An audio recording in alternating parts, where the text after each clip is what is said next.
Shalom.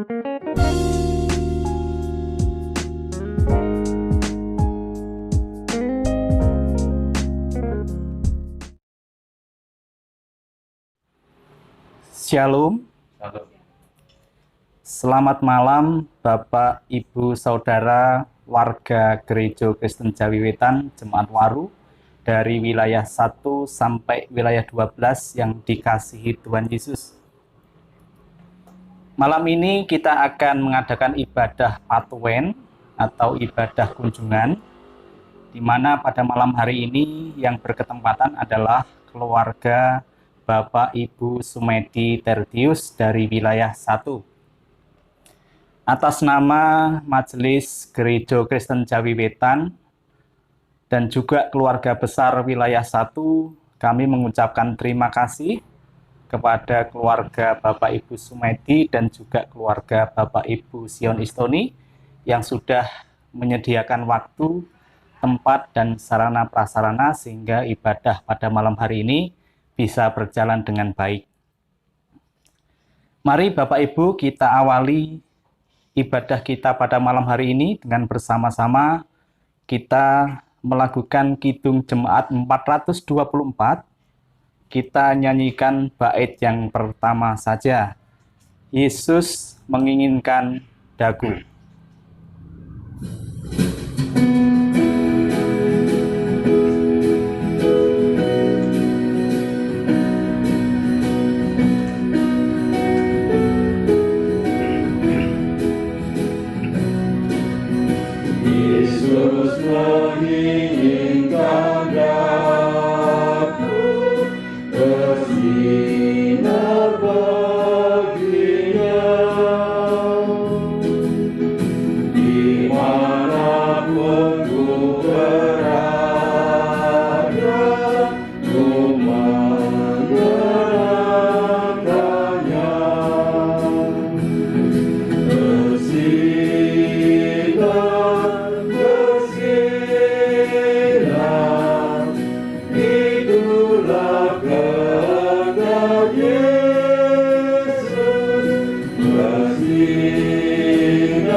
Mari kita awali ibadah rumah tangga pada malam hari ini dengan sebuah keyakinan yang demikian. Ibadah kita hari ini kita lakukan di dalam pertolongan Allah Bapa, Yesus Kristus Sang Sumber Kasih, yang menciptakan langit dan bumi, yang tetap setia untuk selama-lamanya, dan tidak meninggalkan perbuatan tangannya. Amin. Menyambut berkat Tuhan, sekali lagi mari kita lambungkan Kidung Jemaat 10, bait yang pertama dan kedua. Pujilah Tuhan Sang Raja.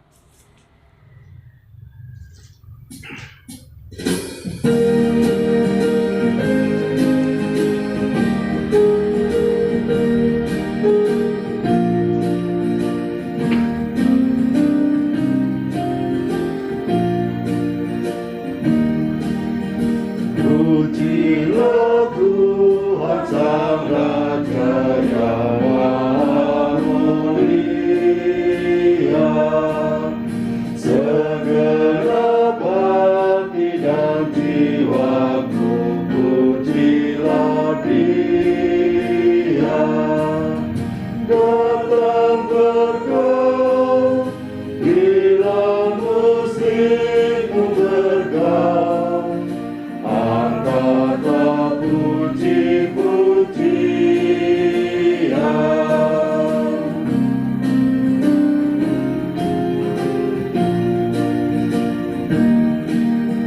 Pujilah Tuhan segala kuasa padanya,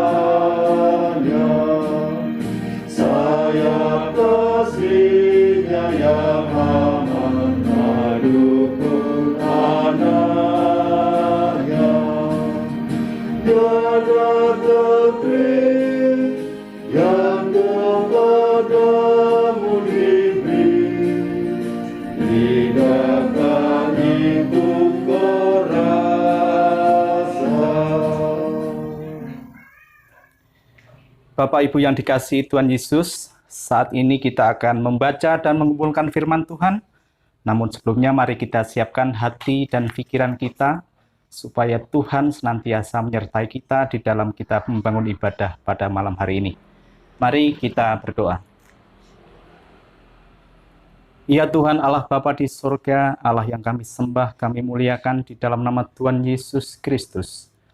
Terima kasih ya Tuhan, Engkau telah membimbing menyertai kami pada malam hari ini, sehingga kami dapat bersama-sama bersekutu, memuji dan memuliakan nama Tuhan.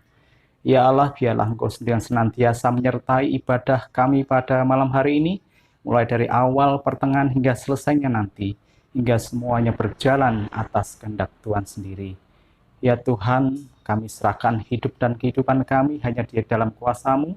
Kami percaya Tuhan, Engkau tidak akan pernah melepaskan kami. Kami berharap Tuhan Engkau senantiasa menyucikan hati pikiran kami, sehingga kami dapat membuka diri untuk menerima firman-Mu. Berfirmanlah ya Tuhan, maka kami siap untuk mendengarkannya. Dalam nama Tuhan Yesus kami berdoa. Amin. Bapak Ibu yang terkasih, bacaan kita pada malam hari ini kita ambilkan dari Matius 19 ayat 16 sampai ke 22. Matius 19 ayat 16 sampai 22. Saya minta bantuan dari salah satu keluarga ini untuk membantu membacakannya. Dipersilahkan. Matius 19 ayat 16 sampai 22. Orang muda yang kaya. Ada seorang yang datang kepada Yesus dan berkata, "Guru, perbuatan baik apakah yang harus kuperbuat untuk memperoleh hidup yang kekal?" Jawab Yesus, "Apakah sebabnya engkau bertanya kepadaku tentang apa yang baik? Hanya satu yang baik. Tetapi jikalau engkau ingin masuk ke dalam hidup, turutilah segala perintah Allah." Kata orang itu kepadanya, "Perintah yang mana?" Kata Yesus, "Jangan membunuh, jangan berzinah, jangan mencuri, jangan mengucapkan saksi dusta. Hormatilah ayahmu dan ibumu dan kasihilah sama manusia seperti dirimu sendiri." Kata orang muda itu kepadanya, "Semuanya itu telah kuturuti, apalagi yang masih kurang?" Kata Yesus kepadanya, "Jikalau engkau hendak sempurna, pergilah, jualah segala milikmu dan berikanlah itu kepada orang-orang miskin, maka engkau akan beroleh harta di sorga. Kemudian datanglah kemari dan ikutlah aku." Ketika orang muda itu mendengar perkataan itu, pergilah ia dengan sedih sebab banyak hartanya. Berbahagialah kita yang senantiasa membaca, menggumulkan firman Tuhan, dan menjalankannya dalam kehidupan sehari-hari. Amin.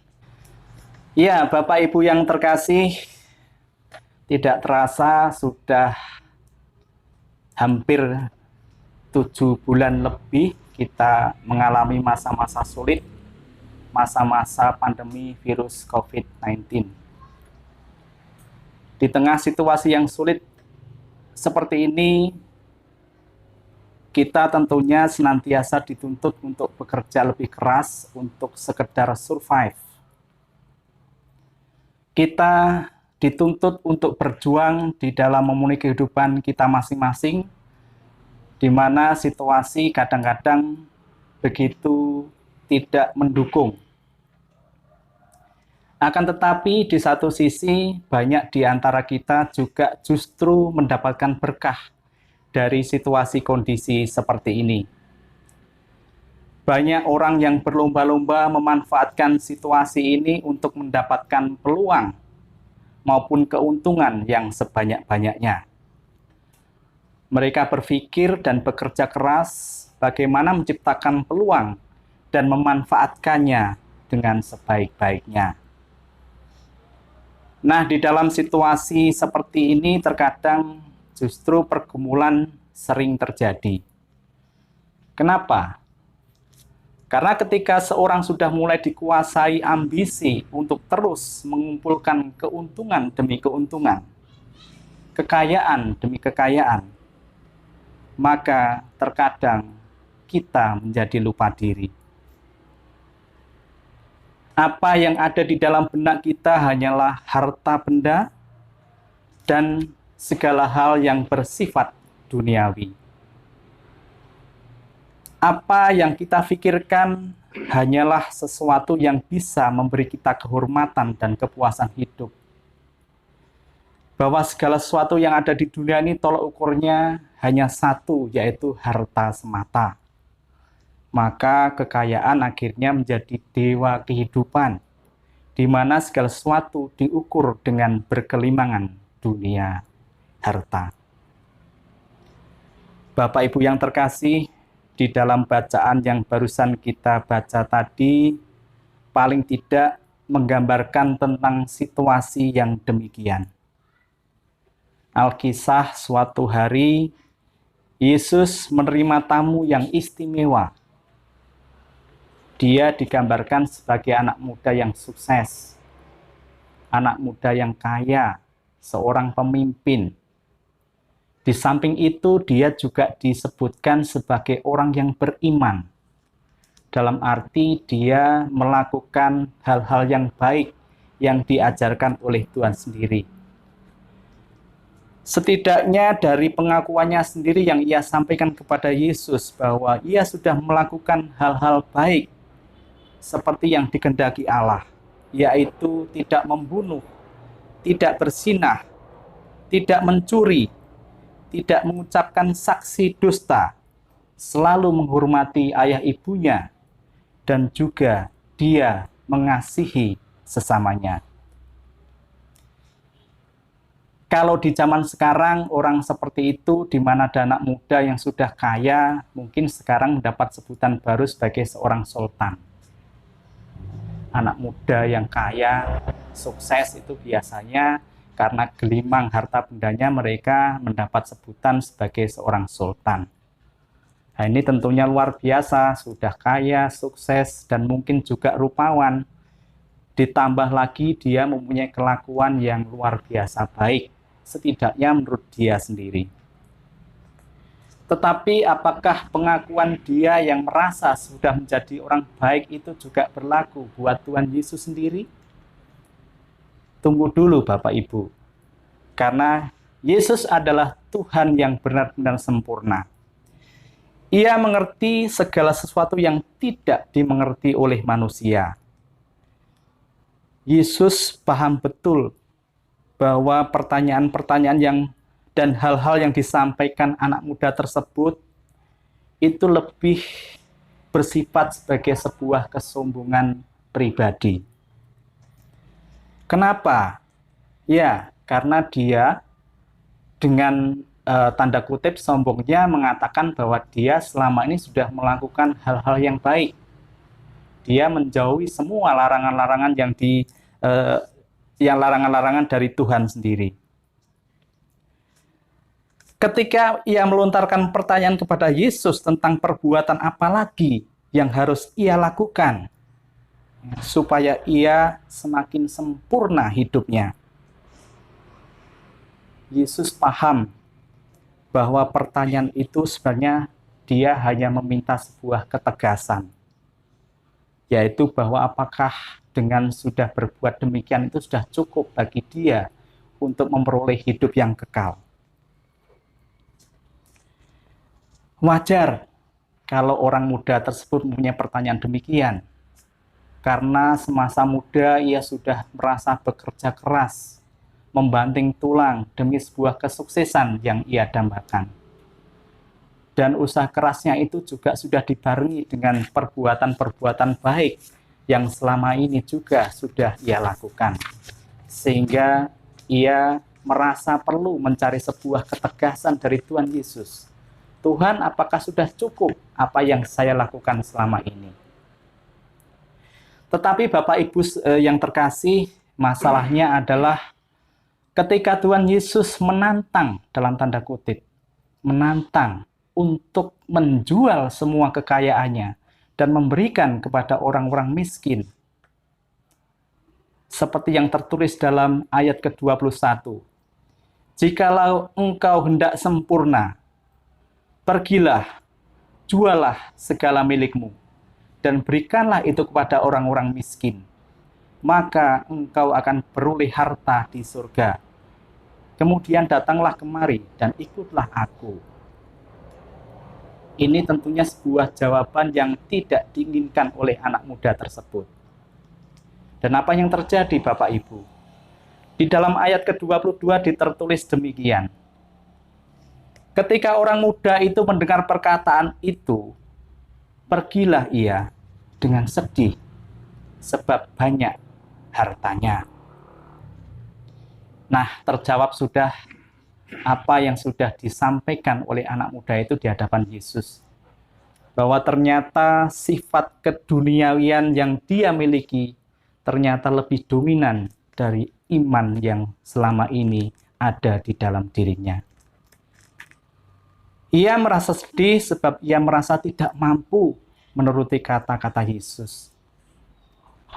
Ia takut kehilangan harta yang menjadi kebanggaannya selama ini, yang sudah sebagai sumber kekuatan hidupnya, dan bahkan sudah menjadi brand dan bahan bagi dia untuk berkuasa dan menjadi terkenal.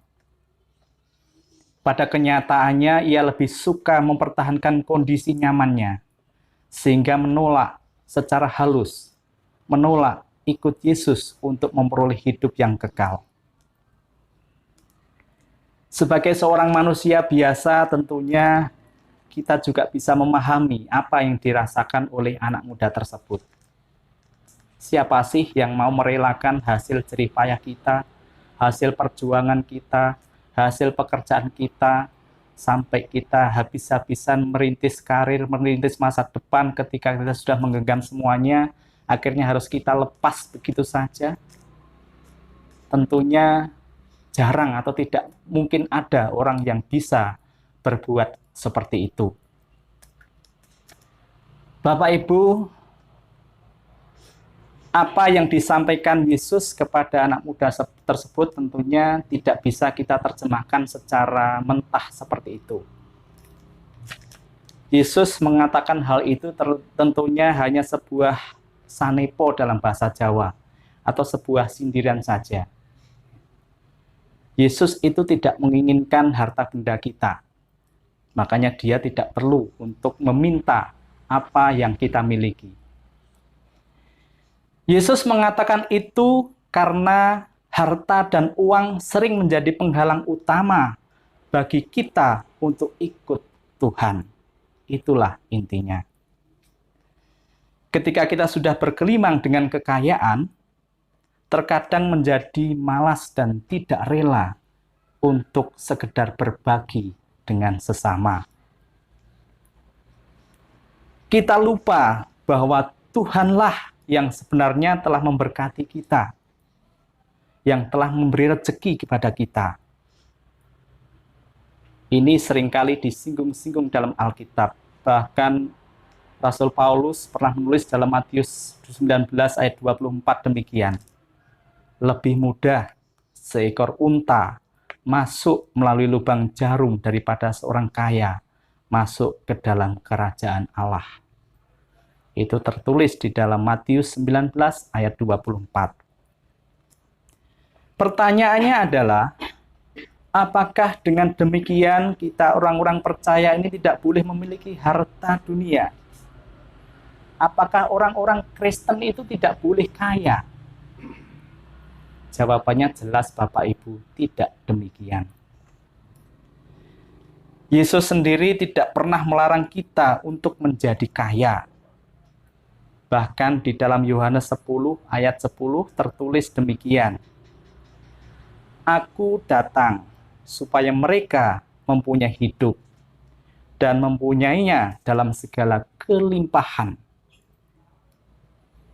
Jelas Bapak Ibu, Yesus tidak pernah melarang umatnya untuk menjadi kaya, untuk mencari kehidupan di dunia ini. Bahkan Yesus menciptakan segala suatu hal di dunia ini untuk dimanfaatkan manusia, untuk kepentingan manusia. Bapak Ibu, demi mendapatkan banyak uang, seseorang dapat bekerja terlalu lama sehingga mengorbankan jam-jam yang dia milikinya, mengorbankan seluruh hidup dan waktunya untuk mengejar ambisi-ambisi duniawi. Inilah yang kadang-kadang seperti yang kita sampaikan di atas, bahwa ambisi, harta, dan kekuasaan kadang-kadang menjadi hambatan kita di dalam ikut Tuhan. Kita sering melihat ketika seseorang itu pada awal mulanya begitu prihatin, begitu menderita, begitu kekurangan, setiap malam, setiap hari rajin berdoa kepada Tuhan untuk meminta rezeki, untuk meminta berkat, untuk meminta karunia. Tetapi ketika semuanya sudah didapatkan, mereka menjadi lupa, tidak perlu lagi meminta, tidak perlu lagi berdoa. Kasarnya mereka mulai meninggalkan Tuhan. Sekali lagi Bapak Ibu, jelas bahwa tidak salah orang Kristen bekerja keras mengumpulkan harta bendanya. Kekayaan adalah suatu anugerah dari Tuhan. Bahkan ketika ada orang Kristen yang kaya, kita yakin, kita percaya bahwa dia diberkati oleh Tuhan dengan berbagai macam kemudahan untuk mendapatkan karunia atau rezeki. Bapak Ibu yang terkasih di dalam Kristus, bacaan yang kita resapi tadi mengandung hikmat demikian, bahwa sebenarnya kesempurnaan itu memang hanyalah milik Tuhan. Artinya tidak ada manusia di dunia ini yang sudah benar-benar baik, yang benar-benar tidak berdosa. Sepanjang ia masih seorang manusia, maka ia tidak pernah luput dari kekurangan maupun dosa. Saya mengutip dari sebuah tulisan di blog yang berjudul Pemimpin Muda yang Kaya. Di sana kita mendapat sebuah pencerahan sebagai berikut. Meskipun kita merasa telah melakukan hal-hal yang benar, tetapi sebenarnya kita masih terlalu jauh dari apa yang menjadi kehendak Allah. Kita berdosa, tetapi kita merasa bersih. Kita telah cemar, tetapi masih saja merasa menjadi orang yang suci. Kita suka memberontak, tetapi masih berani merasa menjadi anak yang taat. Kita tidak mengerti kekudusan Tuhan. Kita tidak mengerti standar kesucian Tuhan. Kita tidak mengerti apa yang menjadi kehendak-Nya. Yesus Kristus menegur anak muda itu adalah semata untuk menyadarkan dia bahwa sebenarnya dia masih jauh dari mentaati Tuhan. Lalu apa sebenarnya menjadi kehendak Allah? Kalau segala hal yang kita lakukan masih belum cukup, jawabnya adalah totalitas. Artinya, kehendak Allah adalah agar manusia selalu memuliakan namanya. Kehendak Tuhan adalah Kristus ditinggikan dan menjadi pokok keselamatan bagi manusia. Kita dituntut untuk mentaati Allah secara sungguh-sungguh, secara total, bukan hanya melalui kata-kata, bukan hanya melalui bacaan, tetapi melalui perbuatan dan tingkah laku kita sehari-hari. Bapak Ibu yang dikasihi Tuhan, sekali lagi kami sampaikan bahwa harta bagi kita tetap kita perlukan untuk menunjang kehidupan kita sehari-hari, dan kita bekerja keras untuk mendapatkannya. Tetapi sekali lagi bahwa harta bukanlah segala-galanya. Maka yang seharusnya kita lakukan adalah hendaklah harta itu tidak hanya kita pakai untuk kepentingan secara duniawi saja, apalagi untuk kepentingan pribadi saja. Hendaklah harta yang kita miliki juga untuk memuliakan Tuhan, juga untuk kemajuan kerajaan Allah. Itu artinya adalah kekayaan kita tidak boleh menguasai hati dan pikiran kita secara jasmani saja, tetapi kita juga harus selalu mempergunakan harta kita untuk kepentingan rohani kita. Kebahagiaan hidup tidak hanya diukur dari seberapa banyak jumlah harta yang kita miliki, tetapi dari kesungguhan dan totalitas kita di dalam berserah kepada Tuhan. Kita sering mendengar pepatah Jawa yang mengatakan, urip iku wang sinawang. Kita sering terpaku melihat orang di luar yang terlihat begitu kaya, begitu makmur, hartanya melimpah, rumahnya mewah, mobilnya, kendaraannya luar biasa. Tetapi apakah kita yakin bahwa mereka itu bisa berbahagia, bisa tentrem, bisa ayem, bisa damai? Belum tentu, Bapak Ibu. Maka kebahagiaan sejati hanyalah kalau kita selalu bersyukur dan setya tuhu nderek Gusti. Artinya menyerahkan hidup sepenuhnya kepada Tuhan. Sebagai penutup, saya bacakan sabda Tuhan yang saya ambil dari 1 Timotius 6 ayat 18-19 yang demikian. Peringatkanlah agar mereka itu berbuat baik, menjadi kaya dalam kebajikan, suka memberi dan membagi, dan dengan demikian mengumpulkan suatu harta sebagai dasar yang baik bagi dirinya di waktu yang akan datang untuk mencapai hidup yang sebenarnya. Tuhan memberkati. Bapak Ibu yang terkasih, mari kita resapi renungan pada malam hari ini. Kita ambil saat teduh.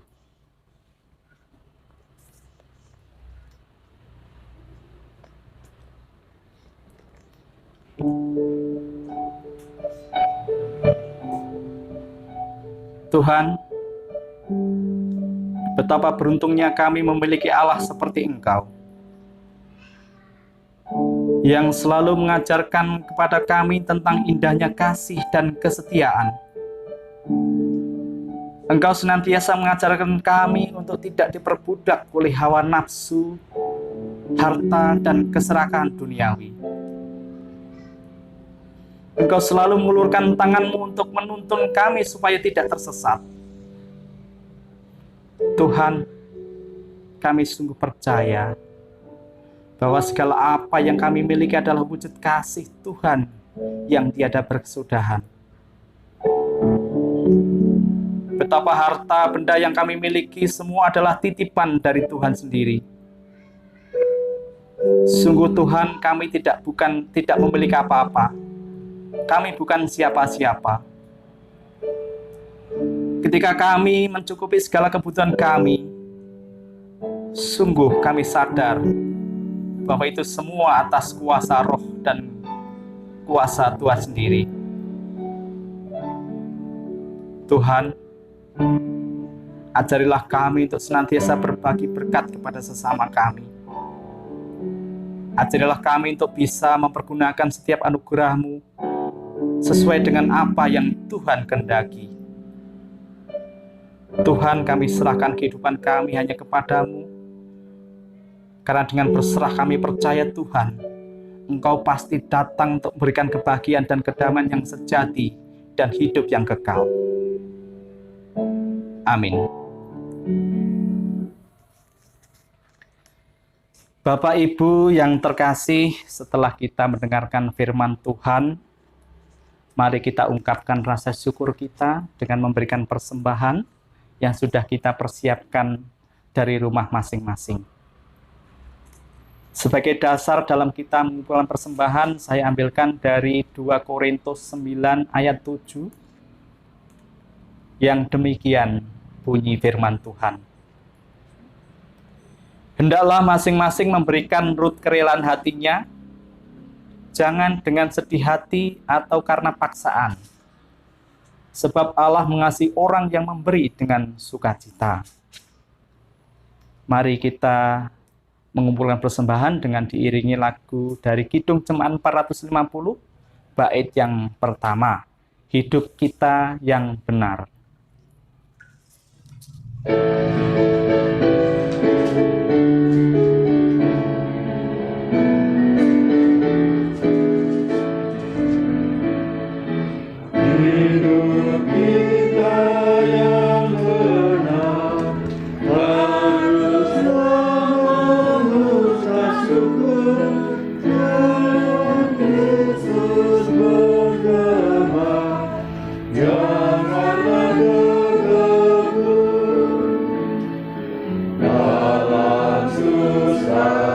senang dalam segala hal. Aku bersyukur dan ucap syukur, itu kehendaknya. Bapak Ibu, sebelum kita berdoa syafaat, ada satu pengumuman yang akan disampaikan oleh panitia HRP 2, maka waktu dan tempat kami persilahkan.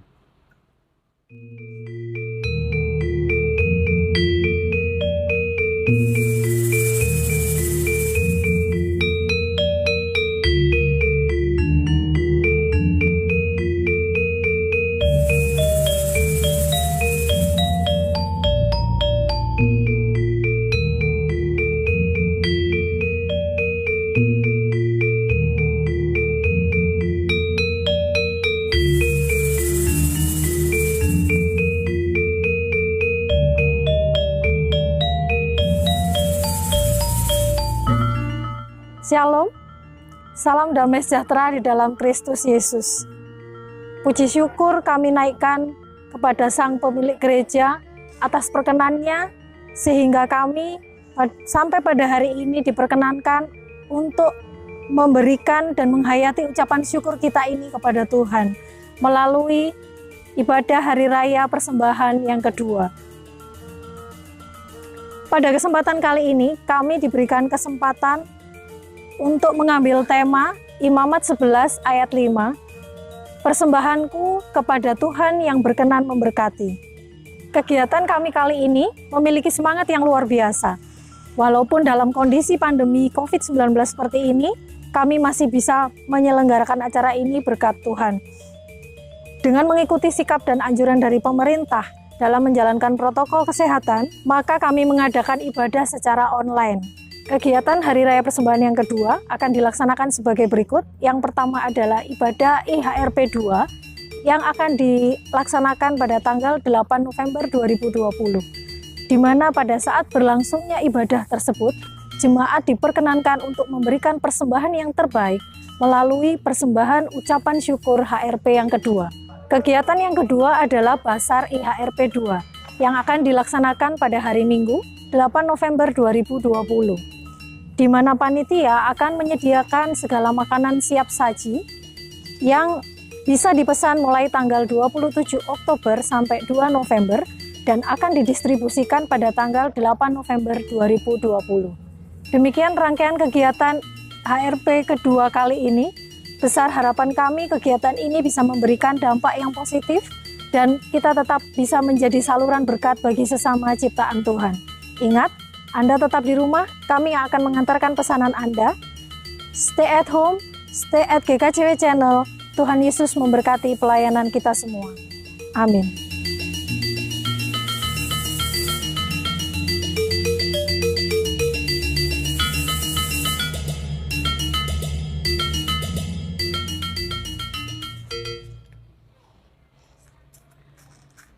Bapak Ibu, saatnya kita berdoa syafaat. Mari kita satukan kembali hati dan pikiran kita untuk bersama-sama melakukan doa syafaat. Mari kita berdoa. Ya Allah sumber kehidupan, kembali kami datang ke hadirat-Mu ya Tuhan untuk menyampaikan terima kasih karena Tuhan telah memberkati ibadah kami dari awal hingga selesainya ini, sehingga kami semua dapat bersekutu untuk bersama-sama memuji dan memuliakan nama Tuhan. Ya Bapa di surga, pada saat ini kami berdoa untuk kehidupan bergereja kami, terlebih untuk Gereja Kristen Jawi Wetan Jemaat Waru, warga wilayah 1 sampai wilayah 12 ya Tuhan, kiranya Engkau senantiasa menyertai memberkati kami semua, memberikan kami kekuatan, kesehatan, dan kemampuan di dalam menjalani kehidupan kami, terlebih di masa-masa yang sulit seperti ini. Bapa, kami juga tidak lupa berdoa untuk warga Gereja Kristen Jawi Wetan yang pada saat ini sedang sakit, baik yang di rumah sakit maupun di rumah. Biarlah Tuhan, Roh Kudus-Mu sendiri yang senantiasa menjaga, memberikan kekuatan, memberikan penghiburan, dan terlebih memberikan kesembuhan atas apa yang sedang dialaminya. Bapa di surga, kami juga tidak lupa berdoa untuk perkembangan gereja kami ya Bapa, yang sampai saat ini masih terus membangun ya Bapa. demi cita-cita kami untuk mendapatkan rumah ibadah yang benar-benar layak untuk kami jadikan memuliakan nama Tuhan. Biarlah Roh Kudus-Mu sendiri yang senantiasa menuntun ya Bapa, memberikan tangan-tangan yang terbaik dari para jemaat-Mu sehingga kami semua tergerak untuk ikut ambil bagian dalam mendukung pembangunan gereja kami, sehingga gereja kami akan semakin baik, semakin layak untuk kami jadikan sebagai rumah ibadah dalam memuji dan memuliakan nama Tuhan. Bapa, kami juga berdoa untuk bangsa dan negara kami. Kami sadar Tuhan, ini masa-masa yang sulit. Siapapun yang akan memimpin bangsa kami tentunya akan merasa sulit karena wabah pandemi yang sampai sekarang masih belum berakhir. Biarlah Tuhan, tangan-Mu sendiri yang senantiasa menuntun pemimpin-pemimpin kami, sehingga mereka dapat mengambil sebuah keputusan dan menjalankan pemerintahan dengan baik dan bijaksana, dan akan kami terima dengan baik. Bapa Surgawi, kami juga berdoa untuk persembahan yang sudah kami kumpulkan ini ya Bapa.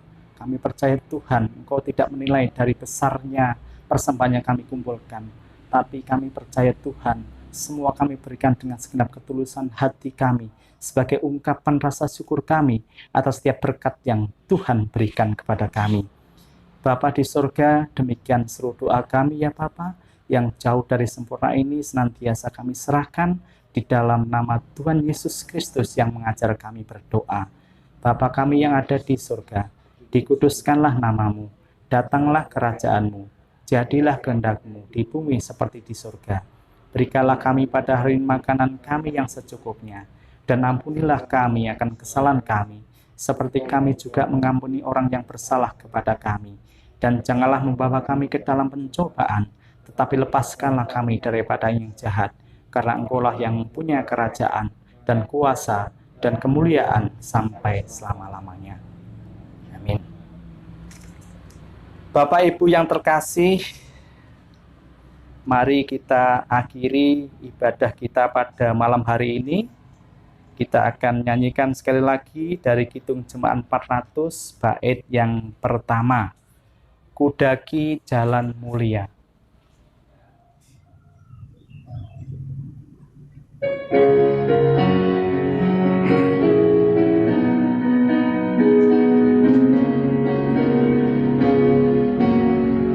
Kudaki jalan mulia, tetap doaku inilah, ke tempat tinggi yang teguh, Tuhan mantapkan langkahku.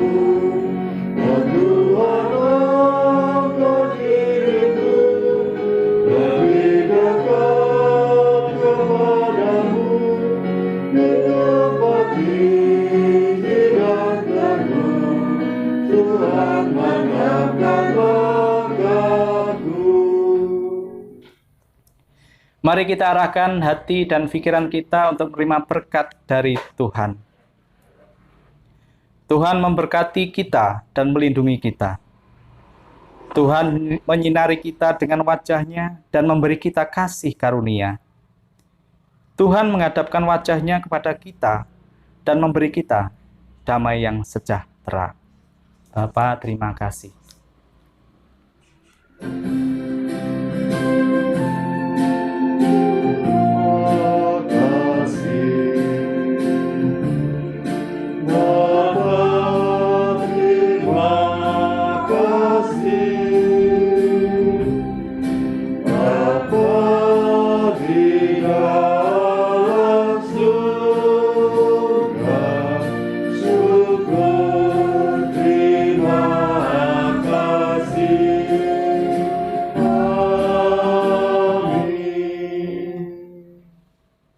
Terima kasih, Tuhan memberkati.